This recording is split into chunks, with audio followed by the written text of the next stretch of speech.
Boa noite, amigos da União Espírita Cristã. Muito boa noite. Nosso encontro estava marcado para as 19 horas, mas por questões técnicas aqui de pouco domínio das mídias sociais, estamos entrando aqui somente às 19h15.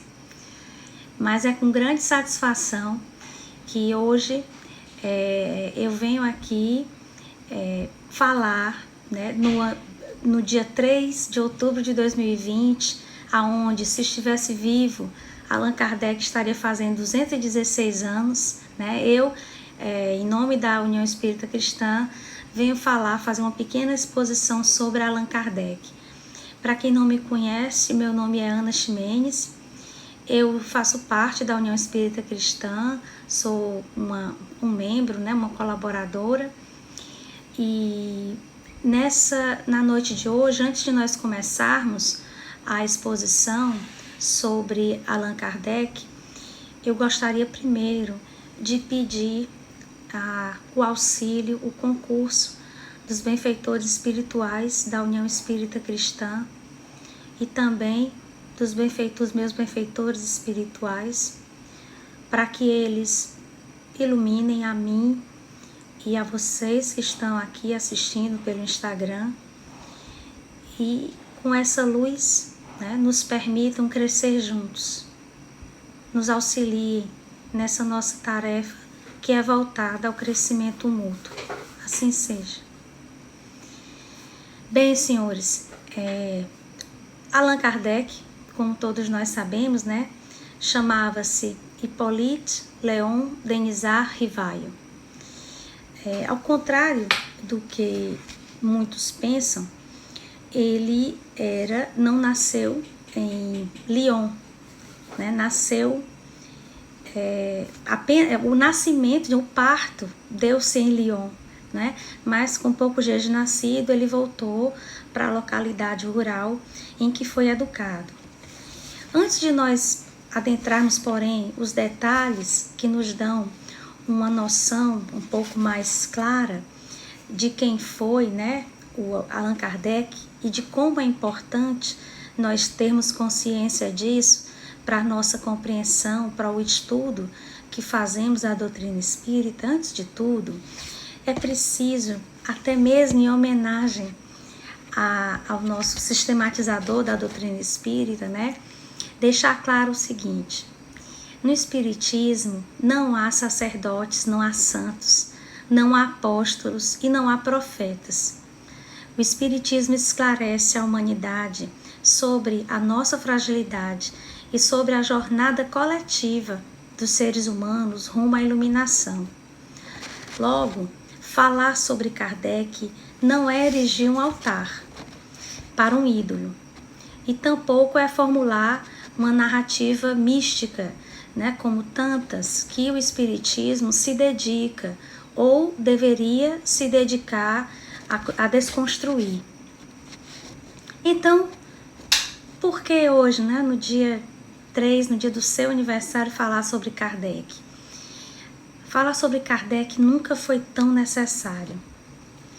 Falar sobre Kardec é o link, né?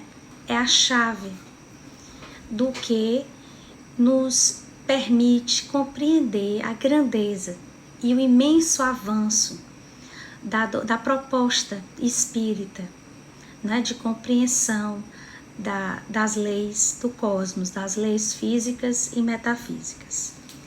Bom, voltando à infância, né, do sistematizador da doutrina espírita, cabe nos dizer que ele, a sua mãe, né, que era Jeanne-Louise Rivail, ela foi a Lyon fazer o parto numa clínica de tratamento terapêutico, né, com águas termais, assistida por um médico, porque já havia perdido 2 filhos, né, e ela se sentiu na necessidade, né, de ter essa assistência mais, digamos, mais cuidadosa, né? E a sua família tinha posses, era uma família de posses. O marido era advogado e ela teve a criança, em seguida voltou para a região onde de fato eles moravam, que era o vilarejo de Bourg-en-Bresse. É um vilarejo que é situado num ambiente rural, bucólico, inclusive é um ambiente, isso tem um certo colorido, né? Quando a gente sabe por que Hippolyte Léon foi depois batizado como denominado Allan Kardec, porque Bourg-en-Bresse é uma região que tem uma profunda cultura céltica, né? Bresse é uma palavra céltica. Então, dentro da região de Bourg-en-Bresse, a casa, né, a Maison de Maître, ou mansão onde morava a família de Hippolyte Léon, ela ficava pertinho, próxima do vilarejo de Saint-Denis-le-Bord, ou seja, dentro da região de Bourg-en-Bresse, né, que já não era uma região tão industrializada como Lyon, ficava um pequeno vilarejo, muito menor, chamado Saint-Denis-le-Bord. E foi aí, né, à margem de um dos riachos de Saint-Denis-le-Bord, que que se situava a mansão, né, onde morava a família de Kardec. Como os dois irmãos, né, de Kardec faleceram antes de chegar aos 10 anos de idade, a chegada dele foi um evento muito esperado. Ele foi uma criança muito amada, né, muito amada. Ele foi criado pela mãe, praticamente pela avó. A mãe é Jeanne Louise e a avó Charlotte, porque o seu pai, que era advogado, foi convocado naquele momento em que Napoleão Bonaparte estava fazendo as invasões na Europa continental. Ele foi convocado para as invasões da Espanha e de Portugal e foi dado como morto. Depois de desaparecer, ele foi dado como morto em 1807, quando Kardec tinha apenas 3 anos de idade. A partir daí, a viúva, né, Jeanne Louise, dedicou toda a sua vida, todo o seu amor, o seu empenho, as posses da família, né, tudo nessa criança. Os episódios, né, os eventos que formaram essa situação, eles sim podem ser qualificados de um ponto de vista nosso, né, muito humano, como eventos até trágicos, né? Uma mãe casa-se jovem, tem 2 filhos, eles falecem, tem um 3º filho, muito bem, então o marido desaparece, ela tem que criar a criança sozinha. Isso que parece ser um evento muito adverso, né, uma sucessão de eventos adversos, acaba se traduzindo numa circunstância de vida que deu a Kardec características únicas em matéria de solidez de espírito, em matéria de formação moral, ao refinamento da educação, porque essa mãe viúva, não é? Que só tinha aquela pessoa na vida, investiu nele todo o amor, todo o suporte emocional, todas as posses da família. Ela chegou a vender imóveis, né, terras da família para custear os estudos de Hippolyte em Yverdon. Então, Rivaio claro, ele é também fruto de todo esse investimento amoroso, desse investimento educacional, desse investimento, né, sentimental dessa grande mulher, dessa mulher extremamente forte. Pois bem, então, em cerca de 1810, 12, ele vai para o internato em Yverdon, na Suíça, estudar com Pestalozzi. E era uma escola internacional, aí Kardec, Hippolyte, digamos, teve contato com estudantes de diversas culturas, estudantes e professores, diversas culturas, com pessoas que praticavam diferentes religiões. Então a visão universalista, a visão ecumenista também do sistematizador da doutrina espírita deve muito a essa formação em Verdun, sem falar na doutrina pedagógica de Pestalozzi, que era uma doutrina que concitava, que estimulava, né, nas crianças a busca pelos valores morais, pela construção de valores éticos que levassem a isso, ao universalismo, à tolerância. Pestalozzi era um revolucionário da Revolução Francesa que nasce no país dele, né, que depois se dedicou à educação. Sobre isso, então, fica uma primeira reflexão, não é? Nós teríamos até tudo que aconteceu na infância, na primeira infância, na formação de Hippolyte, até que ele se tornasse um jovem, né, um jovem pedagogo tentando se estabelecer em Paris, tudo que aconteceu foi um preparo, né, foi uma, digamos, uma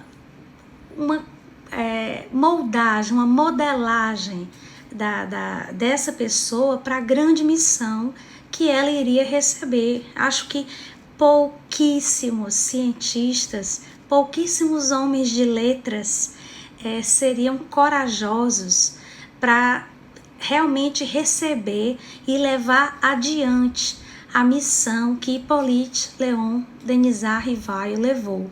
Então, essa solidez moral, essa inteireza de caráter, né, que se deve a todos esses fatores somados e uma predisposição pessoal também, lógico, tudo isso foi muito importante.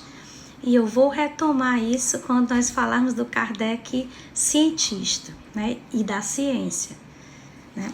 Então vamos lá. Então Kardec, chegando à idade adulta, se estabeleceu em Paris, foi o educador, era um grande educador, tinha muito prestígio, conseguiu aprovar, né, idealizou uma reforma no ensino educacional francês, né? A França, nós não podemos esquecer que era a locomotiva, né, da cultura no Ocidente naquela época. Então ele não reformou um sistema educacional de um país obscuro.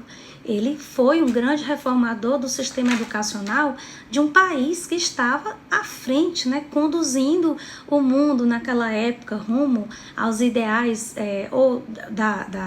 de liberdade, igualdade, fraternidade, né? Acabou o absolutismo, claro, teve também outras idas e vindas históricas, mas em suma, a França não era um país, né, onde fosse fácil um jovem pedagogo conseguir, não é, implantar o seu método educacional que idealizou.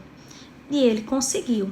Ele teve muitos livros publicados, era um cientista de renome, era membro de inúmeras sociedades de pesquisa, como o Instituto Histórico de Paris, a Real Academia de Ciências Naturais, ou seja, ele não era apenas um pedagogo, ele era um cientista interessado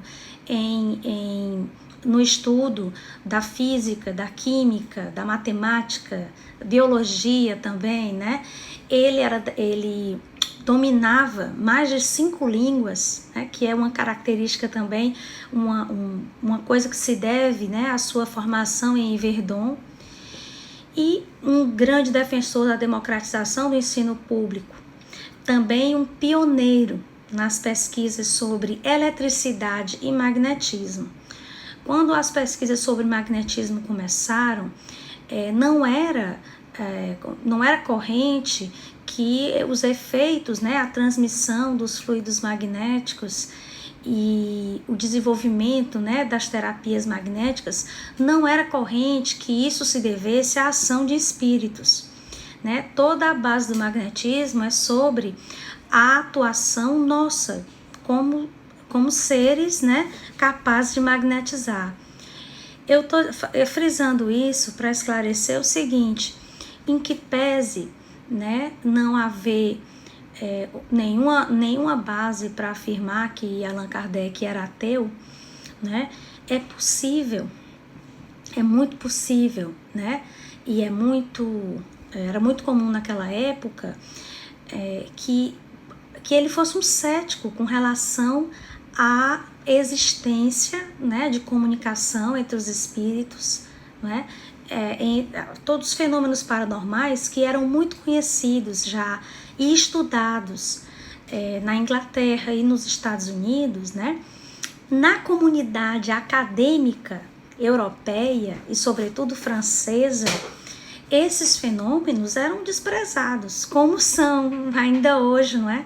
Como a ciência ainda hoje, muito chamam o espiritismo de pseudociência e tal. Então, ele era um cientista de vanguarda, certo? Ele era um homem muito antenado com as inovações, com as teorias científicas que estavam sendo lançadas, não é? Membro de sociedades e tal, acompanhava pesquisas, né? Todavia, e era também um cético, né? Era um cético não no sentido de ser um ateu, mas ele era um cético com relação a fenômenos paranormais, com relação ao espiritualismo. Olha, para dar o contexto, né, de como se desenvolveu como ele passou, né, cruzou a fronteira, né, do cientista de vanguarda, né, cético, para o sistematizador da doutrina espírita, né, é bom nós esclarecermos o seguinte: o espiritualismo, né, ou seja, o estudo, né, o registro de comunicações entre vivos e mortos, fenômenos mediúnicos, psicografias e várias outras formas de manifestação mediúnica. O estudo e registro disso é muito mais antigo no mundo anglo-saxão do que no mundo latino, até por causa da influência da Igreja Católica, né, sobre os países latinos, a França dentre eles. Os estudos, os registros nos países, na Inglaterra, por exemplo, datam do final do século XVIII. Registros e estudos, né? Os Estados Unidos da América, desde o início do século XIX, fazia registros e estudos sobre fenômenos que eles denominavam paranormais, né? Olha, o livro Arthur Conan Doyle, né, o autor do famosíssimo Sherlock Holmes, que foi um grande espiritualista, ele escreveu um livro chamado História do Espiritualismo. Nesse livro, ele relata, ele faz uma espécie de uma exposição relativamente abrangente, né, bem em todos os continentes, sobre quais eram os movimentos espiritualistas, os principais, os seus representantes, os médiuns, faz um resumo do que cada movimento acreditava. Quando a gente se depara com isso, o livro de Conan Doyle foi publicado em 1927, mas ele é o resultado de uma pesquisa histórica de 40 anos. Ele começou essa pesquisa nas 2 últimas décadas do século XIX. Bom, na pesquisa de Conan Doyle fica muito claro o seguinte: enquanto, né, nos Estados Unidos, na Inglaterra e também na Itália, um pouco também na Alemanha, né, havia pesquisas sobre fenômenos paranormais e o espiritualismo estava mesmo em ascensão, na França, né, não havia grupos de pesquisa nesse sentido, praticamente não havia, e a comunidade científica não tinha nenhum nome de envergadura, de destaque, que se dedicasse a esse tipo de estudo. Quando Kardec começa o seu trabalho, né, quando ele é chamado e começa a estudar, a investigar, primeiramente sem método, sozinho, não é? Indo a reuniões, em casas de amigos, ele, a partir do momento em que ele vai se inteirando da seriedade daquilo, da veracidade do fenômeno, o que ele faz? O que é que um grande cientista de prestígio, um homem que já é famoso, que já é consagrado, que já é respeitado, que tinha ligação com mais de meia dúzia de grandes sociedades científicas, o que ele faz? Ele rejeita a pesquisa, não é? Ele vira as costas para os fenômenos mediúnicos, para a comunicação, ou ele, com integridade científica, diz: não, o fenômeno existe, eu vou pesquisar. Apenas um homem que teve uma forte, né, educação, uma solidez moral, uma integridade muito cultivada, é que poderia colocar em risco esse prestígio mundano, não é? O prestígio da sociedade, certo? Somente uma pessoa de uma grande solidez moral, humildade, né, é que poderia colocar todo o seu prestígio no limbo, tá? Em razão de uma solicitação, né, de sistematização da doutrina em benefício da humanidade, em prol da humanidade. Então, o desprendimento, a humildade desse gesto também, e o desprendimento desse gesto, e o rigor científico desse gesto é tremendo e merece ser homenageado hoje, no dia, né, do nascimento que se comemorariam 216 anos de Kardec. Eu digo isso porque, ainda hoje na comunidade científica, em que a visão materialista, né, uma visão cético-materialista, né, ela impera na comunidade acadêmica, mesmo hoje essa atitude seria revolucionária. Vocês imaginem em 1856, quando saiu a primeira edição do Livro dos Espíritos.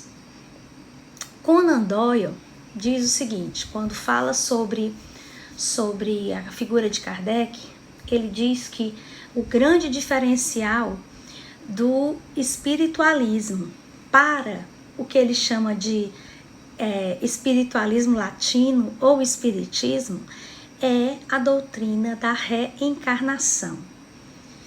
Pois bem, de fato, a reencarnação ela não é tão aceita no espiritualismo como ela é aceita no espiritismo. Porém, o que realmente destaca, né, Allan Kardec do conjunto de pessoas que se dedicaram a estudar os fenômenos mediúnicos foi o rigor, realmente, o rigor científico da pesquisa que ele conduziu e também o propósito de fazer uma sistematização geral dos fenômenos e daquele campo de conhecimento. Porque vejam bem, olha, a Sociedade Espírita de Paris, fundada por Kardec, ela não era a única. Em 1857, havia já dezenas na Inglaterra, nos Estados Unidos, na Alemanha, na Itália, na Suíça, em vários países, principalmente sob o nome de Sociedade Psíquica de Pesquisas, né? Sociedade de Estudos Psíquicos. Quase todas elas eram dedicadas, tinham muito esse nome, Estudos Psíquicos. Então, a Sociedade Espírita de Paris, que foi fundada por ele, né, por Kardec, ela era num universo onde havia quase uma centena. Então, o legado... Agora, por que o que foi feito por Kardec teve um tanto impacto, né, um impacto maior, teve também uma durabilidade, a gente hoje em dia ainda é ativo, aqui o Brasil, não preciso mencionar o que é o movimento espírita brasileiro, mas o espiritismo não existe só no Brasil. E onde estão os outros autores espirituais? Quer dizer, onde estão os outros pesquisadores, perdão, né? Os pesquisadores do espiritualismo. Eles estão todos na estante como referências históricas.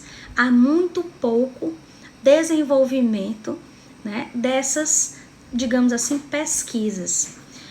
Primeiramente, porque de fato não é uma área fácil, né?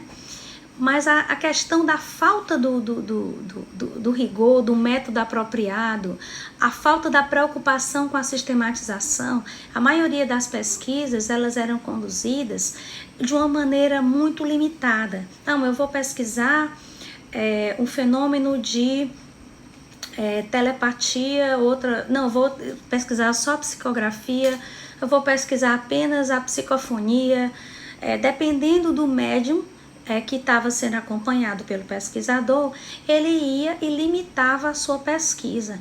Quem teve essa visão de conjunto da comunicação, né, dos espíritos com os médiuns encarnados, né, do sentido de tudo isso, quem criou um método adaptado ao fenômeno, né, foi Allan Kardec. A grande maioria dos outros pesquisadores daquela época, eles pegavam métodos de pesquisa de outras áreas e colocavam um pouco dentro do espiritualismo, né? Quem criou um método adaptado ao fenômeno foi Kardec. Eu não preciso, né, a uma altura dessa da exposição, dizer para ninguém da minha profunda admiração pelo grande cientista, né, que foi Kardec. E eu vou fazer uma leitura aqui de um testemunho que eu encontrei de uma pessoa que conviveu com Kardec. Ela era a tradutora dos livros dele, né? Ela era a tradutora dos livros dele para o inglês, né? E ela descreve Kardec da seguinte forma: senhorita Anna Blackwell, tradutora das obras de Allan Kardec para o inglês, descreve-o nestes termos. Olha, Allan Kardec tinha a estatura pouco abaixo da média, de compleição forte, cabeça grande, redonda e maciça, feições bem delineadas e olhos cinza claros. Parecia mais alemão que francês. Enérgico, determinado, de temperamento calmo, cauteloso, não imaginativo, quase até a frieza. Era incrédulo por natureza e educação. Pensador rigoroso e lógico, eminentemente prático de pensamentos e atos, mantinha-se livre de misticismos e arrebatamentos. Grave, vagaroso no falar, simples de maneiras, deixava transparecer a dignidade serena, resultante da determinação e da franqueza, traços distintivos de seu caráter. Não provocava nem evitava a discussão. Voluntariamente, não tocava no assunto a que dedicara sua vida, mas recebia com afabilidade inúmeros visitantes de todas as partes do mundo, os quais vinham com ele conversar a respeito das ideias de que era reconhecido expoente. Respondia-lhes então às perguntas e objeções, aplainando dificuldades, dando informações a todos os investigadores sérios, com os quais falava com liberdade e entusiasmo. Seu rosto, por vezes, iluminava-se com um sorriso franco e amável. Contudo, ninguém o surpreendia rindo, haja vista sua habitual sobriedade. Entre milhares de pessoas que o visitavam, havia muitas de alta posição social, literária, artística e científica. O imperador Napoleão III, cujo interesse pelos fenômenos espíritas não era mistério, mandou chamá-lo várias vezes às Tulherias, travando com ele longas conversações sobre a doutrina de O Livro dos Espíritos. Então, esse era Allan Kardec, senhores, e esse trecho aqui, incrédulo por natureza e educação. Nossa, Como eu me identifico com isso? Como essa natureza, né, a postura científica da dúvida metódica, né, de você não acreditar em algo à primeira vista, de você sempre procurar se certificar, né, da veracidade daquilo ali. Essa é a postura que permitiu ao sistematizador da doutrina espírita produzir um trabalho de tamanho impacto, de impacto duradouro. Apesar de alguns problemas, de mistificações, apesar de uma certa traição ao legado de Kardec, que aconteceu alguns anos após a sua morte, a solidez do que Kardec deixou e do que fez, né, no sentido de esclarecer, né, as leis metafísicas que regem o cosmos por meio da doutrina espírita, ainda não foi eclipsado, né? Tudo isso ainda existe, tem sido resgatado, um esforço de resgate do legado de Kardec cada dia aumenta mais, certo? Pessoas que conseguiram entender o Espiritismo como sendo uma ciência e uma filosofia, né, voltada à pesquisa, ao esclarecimento dos seres humanos e em seu conteúdo muito consoladora, não é? As pessoas que compreenderam isso, como Herculano Pires e outros, né, têm se encarregado de afastar os escolhos, né, e trazer novamente a doutrina dos espíritos à luz, como ela foi apresentada pelo codificador. Eu não gosto muito dessa palavra codificador, embora ela seja muito conhecida.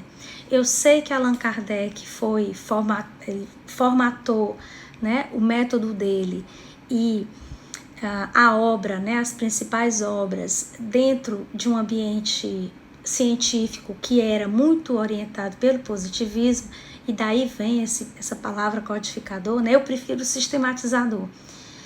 Mas, de toda maneira,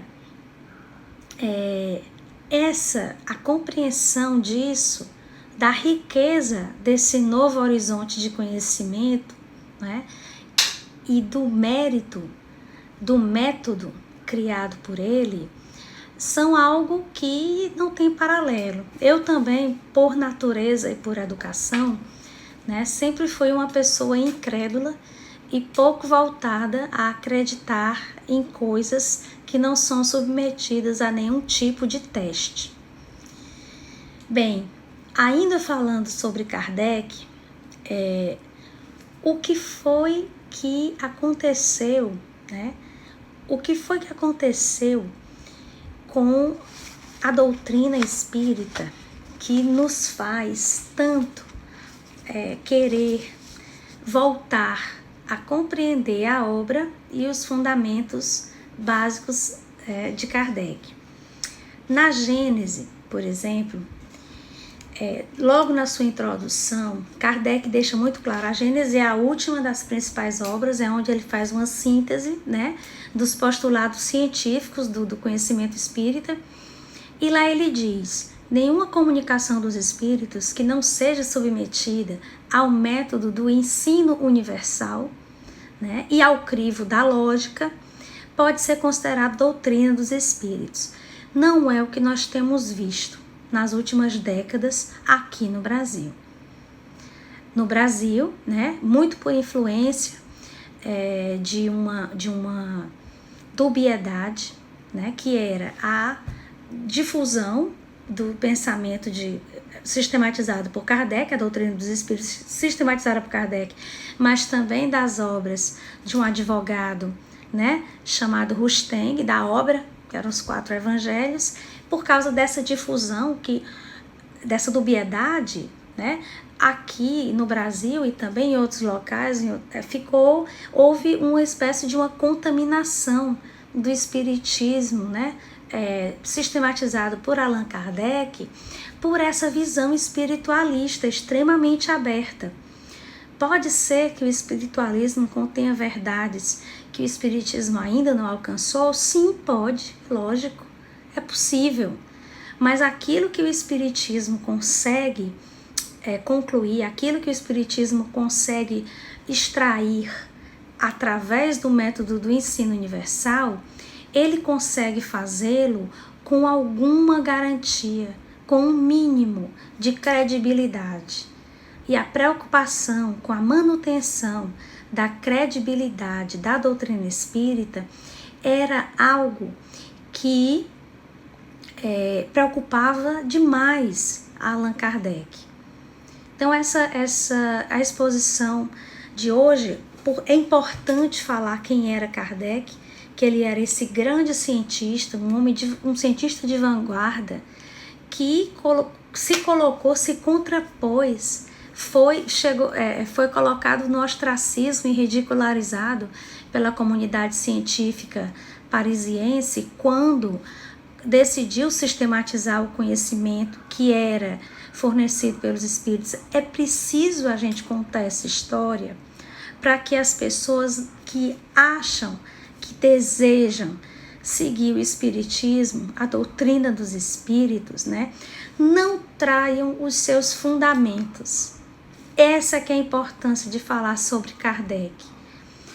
É preciso ter clareza de uma coisa: comunicações espirituais, seja quem for o médium, seja quem for o espírito, que não é estudada, verificada, submetida ao método kardeciano ou a outro que se crie, adaptado ao fenômeno, porque métodos podem ser criados.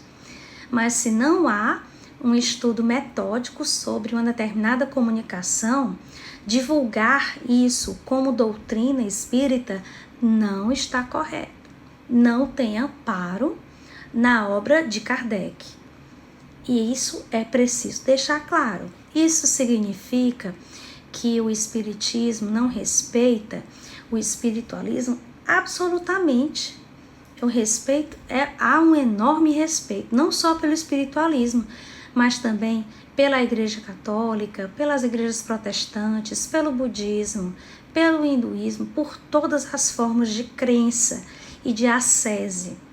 Agora, o espiritismo é sim o estudo, né, de um tipo de conhecimento que é mostrado por meio dos fenômenos mediúnicos.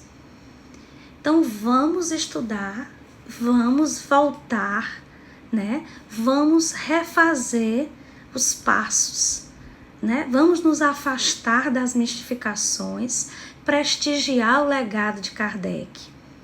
Vamos seguir a orientação de Herculano Pires, que foi um dos espíritas que melhor compreendeu os equívocos, né, que estavam sendo feitos, muitas vezes de boa fé, lógico, mas equívocos, né, por determinados setores do movimento espírita. Então, amigos, para não me alongar demais, para não deixar aqui como se diz, estender muito e tornar a coisa mais complexa do que o que ela é, porque quando a gente começa a falar sobre ciência, às vezes eu me empolgo. Então, eu quero agradecer a todos a paciência dos que estiveram me escutando aqui até agora e convidá-los também para esse ano a gente está terminando de estudar a Gênese pelo Grupo de Estudos Espírita Herculano Pires. A partir do ano que vem, nós vamos selecionar um outro livro para a gente começar um outro estudo, tá certo? E nós estamos tentando resgatar esse viés do estudo científico, né? Do conhecimento espírita. E no mais, eu só agradeço, tá? E desejo uma boa noite, uma semana abençoada para todos vocês, tá bom? Para todos nós. Então, muito obrigada.